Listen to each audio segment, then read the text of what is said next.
রাখা হবে, আমার গুনাহগার উম্মতের দেহগুলা কোথায় রাখা হবে?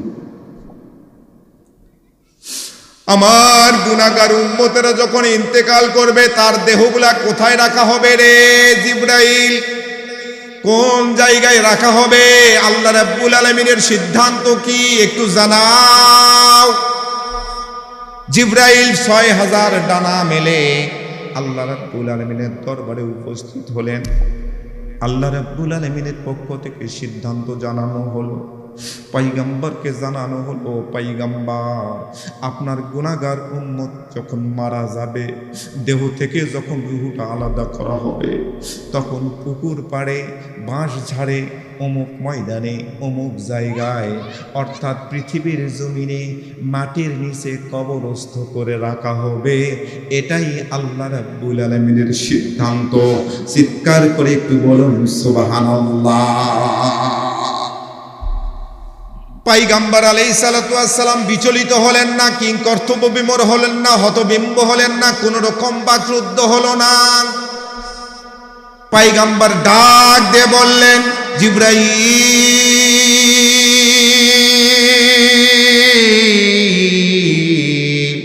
ও জিবরাইল, তুমি যে সম্মানিত ৩টা জায়গার নাম বলেছ, ওই ৩টা জায়গারই আমার পছন্দ, তবে আল্লাহ রাব্বুল আলামিনকে জানায়ে দাও, আল্লাহ রাব্বুল আলামিনকে তুমি বলে দাও, কিয়ামত পর্যন্ত আমার উম্মতের পাশে মদিনার মাটির নিচেই আমি থাকতে চাই। আল্লাহু আকবার বলে।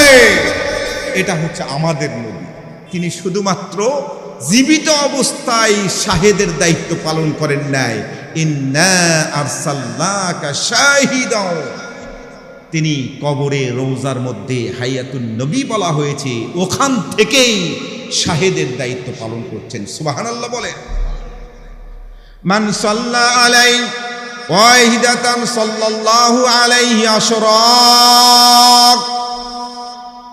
আল্লাহর নবী বলছেন, পৃথিবীর আনাচে কানাচে কোন মানুষ যদি আমার উপর দরুদ পড়ে, আমার উপর দরুদ শরীফ পড়ে, চোখের পানিটা জমিনের মধ্যে ছেড়ে দেয়, 2টা আমল যদি একত্রিত ভাবে করে রে বাবা, নেউটার জমিনের মানুষেরা কান খুলে শ্রবণ করেন, 2টা আমল যদি একত্রিত ভাবে করতে পারেন, 1 নম্বর আমল হলো আস্তাগফিরুল্লাহ রাব্বি মিন কুল্লি জামবি ওয়া আতুবু ইলাইহি, এই একটা আমল।